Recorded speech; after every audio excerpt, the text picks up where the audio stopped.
வணக்கம். பெஞ்சமின் ஃபார்மிங்கனோட ஃபவுண்டர். இன்னைக்கு வந்து நம்ம ஒரு இன்ட்ரெஸ்டிங் பர்சனாலிட்டி மீட் பண்ணுறோம். மிஸ்டர் ராஜேஷ். வணக்கம் சார். வணக்கம் மிஸ்டர் பெஞ்சமின். வணக்கங்க. Nannilam eco village correct. அப்படிங்கிற ஒரு என்டிட்டி, ஒரு கான்செப்ட். அந்த கான்செப்டை பற்றி சார் வந்து தனியாக ஒரு வீடியோவில் பேசியிருப்பார். அதனால் அதுக்குள்ளே நான் போகலை. பட் அந்த கான்செப்டுக்குள்ளே வர ஒரு பார்ட் வந்து அரௌண்ட் 100 ஏக்கர்ஸில் ஃப்ரூட் ஆர்ச்சர்ட் பண்ண போகிறோம். கரெக்ட். இப்போ இந்த லேண்டோடைய எக்ஸ்டெண்ட் லே அவுட்லாம் பார்த்தீங்கன்னா ஒரு ஹில்லி ரீஜன்.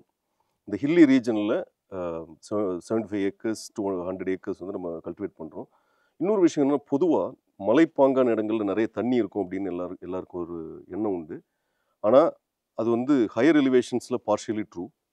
ஆனால் இந்த மாதிரியான லோவர் எலிவேஷன்ஸில் வந்து பொதுவாக நான் பார்த்தது சம்மரில் பர்டிகுலராக தண்ணி பற்றாக்குறை இருக்கும். கரெக்ட். ஸோ இந்த கான்டெக்ஸ்டில் தான் நம்ம வந்து கல்டிவேட் பண்ண போகிறோம் இல்லைங்களா? ஆமாம். உங்கள் பிளானை பற்றி கொஞ்சம் சொல்லுங்கள். So Nannilam, thanks Benjamin. ரொம்ப சந்தோஷம் திருப்பி வியூவர்ஸ்லாம் மீட் பண்ணுறதுக்கு முக்கியமாக. ஷூர். ஸோ இந்த நன்னிலம் ஈகோ வில்லேஜ் வந்து நியர் அபவுட் ஒரு 125 ஏக்கர் இந்த ஃபார்ம் லேண்ட். இது கல்வராயன் மலையில் இருக்கோம் நம்ம. ஓகே. கல்வராயன் மலை வந்து ஈஸ்டர்ன் காட்ஸோடைய தொடர்ச்சியில் ஒரு Correct. பகுதி. இந்த கல்வராயன் மலையில் பெஞ்சமின் சார் சொன்ன மாதிரி நம்ம மிட் ஹில். இப்போ ஊட்டி கொடைக்கானல்லாம் ஹையர் எலிவேஷன், இது மிட் ஹில். இங்கே வந்து பெய்யக்கூடிய மழை வந்து அப்படியே ஓடிடும் ஓடையா. அதனால் வந்து தேக்கி வைக்க முடியாது. அதனால தான் வந்து மோஸ்ட்லி ட்ரையாக இருக்கும். கரெக்ட். ஸோ அந்த ஒரு இதில் தான் வந்து இப்போ நம்ம என்ன பண்ணுறோம் அப்படின்னா, இந்த ஈகோ வில்லேஜில் மற்ற விஷயங்கள்லாம் இருக்குது. லைக் நேச்சுரல் பில்டிங் அதெல்லாம் போக farming is the major activity. இங்கே அதுவும் ஆர்கானிக்காக பண்ண போகிறோம். ஆர்கானிக்காக பண்ண போகிறோம் ஃபார்மிங். ஆமாம். ஸோ இந்த organic farming mostly fruits and vegetable, horticulture crops, அது இல்லாமல் வெஜிடபிள்ஸ், இது ரெண்டுமே. ஸோ இதில் வந்து இன்னைக்கு என்னுடைய விசிட்டோட பர்பஸ் வந்து இப்படிப்பட்ட ஒரு லேண்ட் லே அவுட் இருக்கிற இடத்துல இந்த மாதிரி தண்ணி சர்ப்ளஸாக இல்லாத, அதாவது இயர் லாங் சர்ப்ளஸாக இருக்காது. அப்படிப்பட்ட இடத்துல எப்படி ப்ராப்பராக பிளான் பண்ணால் நம்மளுடைய கல்டிவேஷனை ஒழுங்காக கொண்டு வர முடியும், ஈல்டு இன்க்ரீஸ் பண்ண முடியும். நான் வந்து எப்பயுமே சொல்லுவேன், அக்ரிகல்ச்சர் இஸ் ப்ராஃபிட்டபிள். அதை ப்ராஃபிட்டபிளாக நம்ம பண்ணலன்னா ஃபார்முலா தான் தப்பே தவிர அக்ரிகல்ச்சர் தப்பு கிடையாது. கரெக்ட். அப்போ அந்த ஃபார்முலாவை ஃபர்ஸ்ட்லேருந்து எப்படி கரெக்டாக கொண்டு போகிறது, அதை பற்றி சாருக்கும் ஒரு ஐடியா கொடுக்கணும் அப்படின்றதுனால தான் வந்தேன். But at the same time அந்த ஐடியா வந்து எல்லாரும் கூட ஷேர் பண்ணால் நிறைய பேருக்கு யூஸ்ஃபுல்லாக இருக்கும் அப்படின்ட்டு தான் இது ஒரு வீடியோவை ஷூட் பண்ணி போடுறோம். இப்போ இந்த லே அவுட் இப்போ தான் ஸ்டார்ட் பண்ணிகிட்டு இருக்கோம். லேண்டை வாங்கி இப்போ தான் வந்து மேடு பள்ளத்தும் பெருசாக திருத்தலை, அங்கங்கே திருத்திக்கிட்டு இருக்கிறோம். பழைய தேவையில்லாத செடிகள் அதெல்லாம் ரிமூவ் பண்ணிகிட்டு இருக்கோம். களை முளைச்சிருக்கு நிறைய அதெல்லாம் ரிமூவ் பண்ணிகிட்ருக்கோம். ஸோ வந்து பெஞ்சமின் சொன்ன மாதிரி இது வந்து ஸ்டார்டிங்லேருந்தே ஒரு இதுக்கு போனப்புறம் அதை திருத்தி பண்ணணும்னு நினைக்கல. ஏன்னா அவருடைய வீடியோஸ்லாம் நிறைய பார்த்துருக்கேன். அதை இன்ஸ்பயர் பண்ணி தான் அவரும் இங்கே வந்திருக்காரு. இந்த இன்ட்ராக்ஷன் நம்ம நடந்துக்கிட்டு இருக்குது. டே 1லேருந்தே ப்ராப்பராக கொண்டு போயிடலான்னு பார்க்குறோம். ஸோ அந்த ஒரு முயற்சியில் தான் இப்போ நம்ம ஆரம்பிச்சிருக்கிறோம். ஸோ நீங்கள் சொன்னது ஒரு வேலிட் பாயிண்ட். நிறைய பேர் வந்து பர்டிகுலராக ஹில்லி ரீஜனில் எல்லா இரிகேஷன் செட்டப்பும் பண்ணி முடிச்சிருவாங்க. பண்ணி முடிச்சதுக்கப்புறம் அங்கே தண்ணி வரல, இங்கே தண்ணி வரல அப்படின்னு இந்த ரீடூ பண்ணுறாங்க இல்லையா? அந்த காஸ்ட் ஆஃப் ரீடூயிங் வந்து ஒரிஜினல் காஸ்ட்டோட டபுள் மடங்காக இருக்கும். கரெக்டுங்க. ஸோ அது ஒரு ப்ராப்ளம். ரெண்டாவது ப்ராப்ளம் வந்து உங்களால் எவ்வளோ தான் ரீடூ பண்ண முடியும்? ஒரு செடிகள்லாம் நட்டுருவோம் நம்ம, ஒரு ஸ்டேஜில் அப்போ ரிமூவ் பண்ண முடியாது, இருக்கட்டும்னு விட்டுருவாங்க.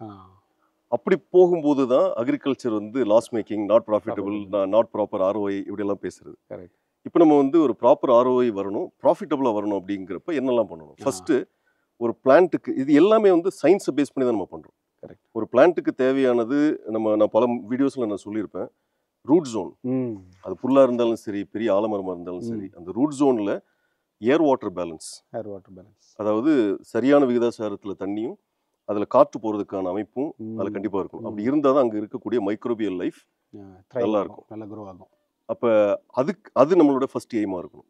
இந்த ஃபர்ஸ்ட் எய்மை நம்ம ஃபுல்ஃபில் பண்ணிட்டோம் அப்படின்னா பிளான்ட்டுக்கு தேவையான major non mineral requirements, carbon, oxygen, hydrogen. Carbon natural அட்மாஸ்பியரில் கிடைச்சிருது. மீதி ரெண்டும் இருக்கு இல்லைங்களா, ஹைட்ரஜன் அண்ட் ஆக்சிஜன். இது ரெண்டையும் நம்ம சப்ளை பண்ணிடுறோம் கரெக்டான ஏர் வாட்டர் பேலன்ஸ் இருந்தால். இது வந்து usage number 1. Okay. Usage number 2 obviously அங்கே இருக்கக்கூடிய மைக்ரோ லைஃப் இருக்கு இல்லைங்களா, அண்ட் மினரல்ஸ், லைஃபுக்கான அந்த காற்று சுவாசிக்க. ஏன்னா ஏரோபிக் ஏரியா ரூட் ஜோன் இருக்கக்கூடிய, அந்த ஆக்டிவ் ரூட் ஜோன் இருக்கக்கூடியது ஏரோபிக், அதாவது டாப் 1.5 ஃபுட் வரைக்கும். அப்போ அதில் இருக்கக்கூடிய லைஃப் வாழணும் அப்படின்னா தண்ணி வேணும், காற்றும் வேணும், அதுக்கான உணவு கார்பனும் வேணும். இது 3 இருந்தால் தான் அது வாழ முடியும். அப்போ ஃபர்ஸ்ட் அப்ஜெக்டிவ் வந்து கரெக்டான அந்த ஏர் வாட்டர் பேலன்ஸ் கிரியேட் பண்ணி ஒரு right ecosystem, root ecosystem create பண்ணணும். ரெண்டாவது தான் உங்கள் பிளான்ட்டுக்கு தேவையான நியூட்ரிஷன் சத்து பொருட்களை கொடுக்கறது. இப்போ இது ரெண்டையுமே நம்ம வந்து இப்படிப்பட்ட ஒரு இடத்துல நீங்கள் வந்து ஒரு பக்கெட்டில் கொண்டு போய் தண்ணியை கொடுக்க முடியாது. ஃப்ளட் இரிகேஷன் பண்ண முடியாது.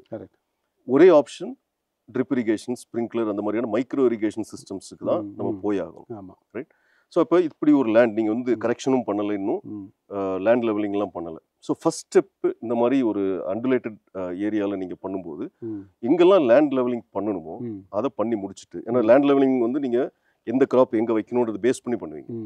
ஸோ அதை நீங்கள் அதான் ஃபர்ஸ்ட் வந்து இப்போ கிராப் பிளான் பண்ணிட்டு இருக்கோம். கரெக்ட். கிராப் பிளான் வந்து இப்போ சப்போர்ட்டானா எங்க இடத்துல எக்ஸாக்ட்லி, கொய்யா எங்கே வைக்கலாம், மா எங்கே வைக்கலாம் அப்படிங்கிற ஒரு கிராப் பிளான் இப்போ ஒர்க் பண்ணிட்டு இருக்கோம். அதுவும் இந்த கிராப் பிளானிங் ஸ்டேஜில் வந்து இப்போ ஃபார் எக்ஸாம்பிள் அவகாடோ இங்கே வருமா திங்க் பண்ணலாம். அந்த மாதிரி என்னெல்லாம் வந்து ஹை வேல்யூ கிராப்ஸ் வைக்க முடியும் அதெல்லாம் திங்க் பண்ணிட்டு அதுக்கு ஏத்தாப்புல தான் நம்ம லேண்ட் லெவலிங் பண்ணுவோம்.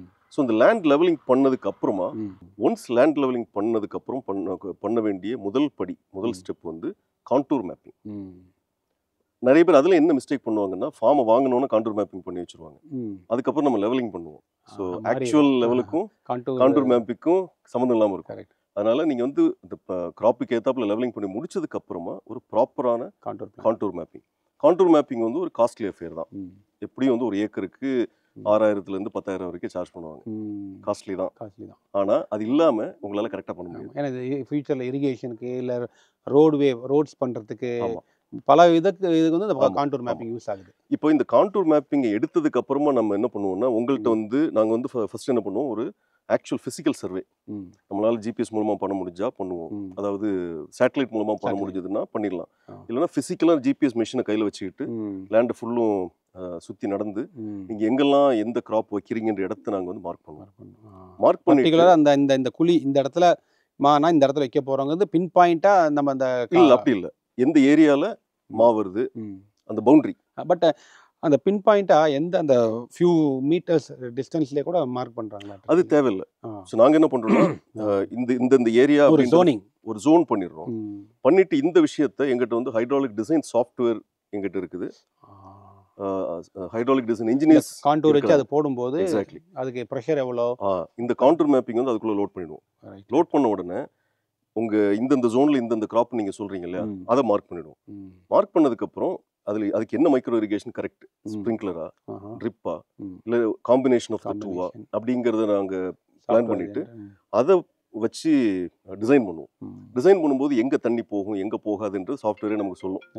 இதை வச்சு அந்த இன்ஜினியர்ஸ் என்ன பண்ணுவாங்க, திருப்பி ஃபைன் டியூன் பண்ணி எல்லா இடத்துக்கும் தண்ணி போகிற மாதிரி அந்த டிசைனை கம்ப்ளீட் பண்ணுவாங்க யூசிங் ஹைட்ராலிக் டிசைன் சாஃப்ட்வேர்.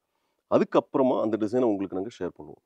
பொதுவாக அந்த டிசைன் பண்ணும்போது இப்போ ஃபார் எக்ஸாம்பிள் இங்கேருந்து நம்ம தண்ணியை கீழே கிராவிட்டியில் கொடுக்கணுமா, இல்லை கீழே வச்சுட்டு பம்ப் பண்ணி மேலே கொண்டு வரணுமா, இல்லை சர்க்குலேஷன் மெத்தட் ஒரு பைப்பில் தண்ணி ஓடிட்டே இருக்கும் அதுலேருந்து நம்ம அவுட்லெட் எடுக்கணும். ஸோ இதில் எது கரெக்ட் அப்படிங்கிறத ஃபர்ஸ்ட் டிசைட் பண்ணிட்டு அதுக்கேற்றாப்புல இந்த இடத்துல வாட்டர் சோர்ஸ் ஒரு டேங்க் வைக்கணும், எந்த டைரக்ஷனில் ட்ரிப்பு போடணும், இது எல்லாத்தையும் நாங்கள் சொல்லிடுவோம். அதுக்கப்புறமா அதை பேஸ் பண்ணி நீங்கள் குழி பிளான் பண்ணணும். அதுக்கு அதை பிளான் பண்ணால் குழியை பண்ணணும். ஸோ குழியை ஃபர்ஸ்ட் பிளான் பண்ணிட்டு டிசைன் பண்ணக்கூடாது. ஃபர்ஸ்ட் இந்த டிசைனை முடிச்சுட்டு அந்த டிசைனை எடுத்து வச்சுட்டு அதில் வந்து உங்களுக்கு கருத்து வேறுபாடு இருக்கலாம். இல்லை இந்த ஜோன் இப்படி இருக்கணும் அப்படி இருக்கணும், நீங்கள் அந்த உங்களுடைய டிஃபரன்ஸ் ஆஃப் ஒப்பீனியன் இருக்கலாம், அதை வச்சு நம்ம சேஞ்ச் பண்ணலாம், தகுந்த மாதிரி மாறிக்கலாம். ஒன்ஸ் பண்ணி முடிச்சதுக்கு அப்புறமா அந்த ஃபைனல் டாக்குமெண்ட் என்னவோ அந்த டாக்குமெண்ட் படி நம்ம ஈடிச்சாங்க காப்பின்னு சொல்லுவோம் இல்லையா, ஒரு சின்ன மாறுதல் கூட இல்லாமல் அதை அப்படியே நம்ம இம்ப்ளிமெண்ட் பண்ணிட்டோம்னு வச்சுக்கோங்களேன், உங்கள் இரிகேஷன் ஈவன் இரிகேஷன் ஒரு இடத்துக்கும் கேரண்டி. இது ஃபர்ஸ்ட் பாயிண்ட். செகண்ட், எல்லாம் நான் பண்ணிட்டேன். இப்போது நம்ம ஏற்கனவே பேசின மாதிரி இந்த ஏர் வாட்டர் பேலன்ஸை மெயின்டைன் பண்ணணும். இந்த ஏர் வாட்டர் பேலன்ஸ் தான் கீ. அது கரெக்டாக இருந்ததுன்னா மீதியெல்லாம் கரெக்டாக இருக்கும். அப்போ இந்த ஏர் வாட்டர் பேலன்ஸை வந்து கரெக்டாக மெயின்டைன் பண்ணுறது எப்படி, இது வந்து நம்மளால் மேனுவலாக பண்ணவே முடியாத ஒரு விஷயம். இங்கே தான் டெக்னாலஜியோடைய ரோல் உள்ள வருது.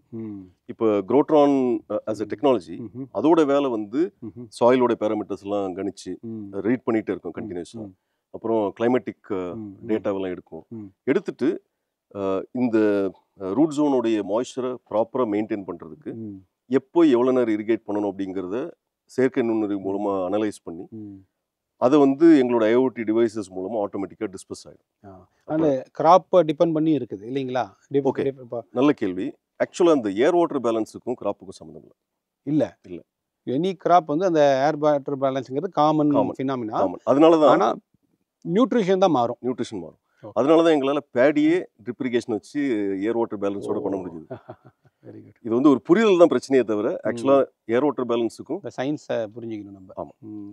இப்போ ஒரு பெரிய மரம் இருக்குன்னு வச்சுக்கோங்களேன், அதோட ஆக்சிஜன் ஹைட்ரஜன் ரிக்குவயர்மெண்ட் பெருசாக இருக்கும். அதனால அதில் வந்து அந்த பிளான்ட்டோட அப்டேக் ஜாஸ்தியாக இருக்கும். அதனால வந்து சீக்கிரம் காஞ்சி போயிடும். சின்ன பிளான்ட்டோட சிஸ்டமே சின்னது, அதோட ரிக்குவயர்மெண்ட் கம்மி. ஸோ அந்த மாதிரி தான் டிஃப்ரென்ஸ் வருமே தவிர அந்த ரூட் ஜோனுடைய மாய்ச்சர்னு பார்த்தீங்கன்னா சேம். ஓகே. ஸோ இப்போ ஒன்ஸ் நீங்கள் அதை பண்ணிட்டீங்க, இந்த குரோட்டான் என்ன பண்ணுதுன்னா அதை கரெக்டாக ஸ்டடி பண்ணி அந்த மாய்ச்சரை மெயின்டைன் பண்ணுறதுக்கு, அந்த ஏர் வாட்டர் பேலன்ஸை மெயின்டைன் பண்ணுறதுக்கு ஒரு ஜோனுக்கும் எப்போ எவ்வளோ நேரம் இரிகேட் பண்ணணுன்றது அதுவே டிசைட் பண்ணி இரிகேட் பண்ணிடுது. அப்போ உங்களுக்கு வந்து அந்த ஏர் வாட்டர் பேலன்ஸ் மெயின்டைன். ஆர்கானிக்கை பொறுத்த வரைக்கும் யூஆர் டிபெண்ட் ஆன் கார்பன். அப்போ அந்த கார்பன் வேணும் அப்படின்னா ஃபோட்டோசிந்தசிஸ் நல்லா இருந்து அந்த எக்ஸஸ் சுகர் மண்ணுக்குள்ள இறங்கினா மட்டும்தான் உங்களால் கார்பனை ரீட்டைன் பண்ண முடியும். எனி அமௌண்ட் ஆஃப் கம்போஸ்ட் வெளியிலேருந்து பண்ண முடியாது. அது பத்தவே பத்தாது. ஸோ பிளான்ட் வந்து எக்ஸஸ் ஃபோட்டோசிந்தசிஸ் பண்ணி அது மண்ணுக்குள்ளே போனால் மட்டும்தான் உங்கள் ஆர்கானிக் ஃபார்மிங் சஸ்டைனபிளாக இருக்கும். அப்போ அந்த சஸ்டைனபிளாக கொண்டு போகணுன்னா அதுக்கு ஃபண்டமெண்டல் கீ வந்து ஏர் வாட்டர் பேலன்ஸ். ஸோ அப்போ நீங்கள் குரோட்டான் மூலமாக அந்த ஏர் வாட்டர் பேலன்ஸை மெயின்டைன் பண்ணிட்டு என்னெல்லாம் அதுக்கு நியூட்ரிஷன் கொடுக்கணுமோ அதையும் அதே மைக்ரோ இரிகேஷன் மூலமாக ட்ரிப்போ ஸ்ப்ரிங்க்லர் மூலமாக நம்ம கொடுத்துட்டோம் அப்படின்னா அந்த ரூட் ஈக்கோ சிஸ்டம் வந்து ப்ராப்பராக மெயின்டைன் பண்ணும்போது பிளான்ட்டோட ஹெல்த்தும் நல்லாயிருக்கும், சாயில் ஹெல்த் இம்ப்ரூவ் ஆகும். நம்ம ஒரு பிளான்ட்டோட ஜெனட்டிக் கெப்பாசிட்டி ஈல்டு எடுக்கணும்னு நினைச்சோம் இல்லையா, இது வந்து ஆர்கானிக்கும் இன்ஆர்கானிக்கும் ஒரு சின்ன வித்தியாசம். இன்ஆர்கானிக்கை பொறுத்த வரைக்கும் இத்தனை மில்லிகிராம்ஸ் ஆஃப் திஸ் மினரல் அப்படின்ட்டு நம்ம கால்குலேட் பண்ணி கொடுத்து ஆக்சுவல் ஜெனட்டிக் கெப்பாசிட்டியை மீட் பண்ண வச்சுருவோம் இன்ஆர்கானிக்கில். பட் ஆர்கானிக்கை பொறுத்த வரைக்கும் நம்ம அந்த மாதிரி மினரல் கொடுக்கறது இல்லை. நம்ம என்ன பண்ணுறோம் அப்படின்னா அந்த மினரலை ப்ராசஸ் பண்ணக்கூடிய மைக்ரோப்ஸை மட்டும்தான் வந்து டெவலப் பண்ணுறோம். அப்படிங்கிறப்போ அந்த ஆர்கானிக் மாதிரி ஜெனட்டிக் கெப்பாசிட்டி கிட்ட போகுமா அப்படின்னா சந்தேகம் தான், பெரும்பாலும் போகாது. ஆனால் அந்த செடிக்கு தேவையான என்வாயன்மெண்ட்டை கிரியேட் பண்ணுறதுனால ஒரு ஆர்கானிக் க்ரோயர்ஸ் மத்தியில் பார்த்தீங்கன்னா இதுதான் பெஸ்ட்டு க்ராப்பாக இருக்கும். ஏன்னா அந்த ரூட் ஜோனை வந்து அந்த அளவுக்கு நம்ம டெக்னாலஜி யூஸ் பண்ணி அந்த ஏர் வாட்டர் பேலன்ஸை மெயின்டைன் பண்ணி தேவையான நியூட்ரிஷன் கொடுக்கறதுனால ரிலேட்டிவ்லி ஃபோட்டோசிந்தசிஸ் இம்ப்ரூவ் ஆகி அதனால வந்து கார்பன் சாயிலுக்கு ரிட்டர்ன் வந்து அந்த மைக்ரோப்ஸை டெவலப் பண்ணிடுது. ஸோ அப்போ நம்ம மேன் பவர் இல்லாமல் இதில் பாயிண்ட் வந்து மேன் பவர் இல்லாமங்கிறது கிடையாது. மேன் பவர் இப்போ இல்லை. First of all man power கிடைக்கிறது இல்லை. செகண்ட் வந்து நம்ம மேன் பவர் வச்சு பண்ணாலும் ஒருவேளை வந்து அந்த லக்ஸுரி நமக்கு இருந்து மேன் பவர் வச்சு பண்ணாலும் யாரால வந்து ஏர் வாட்டர் பேலன்ஸ் மெயின்டைன் பண்ண முடியும்? Practically not possible.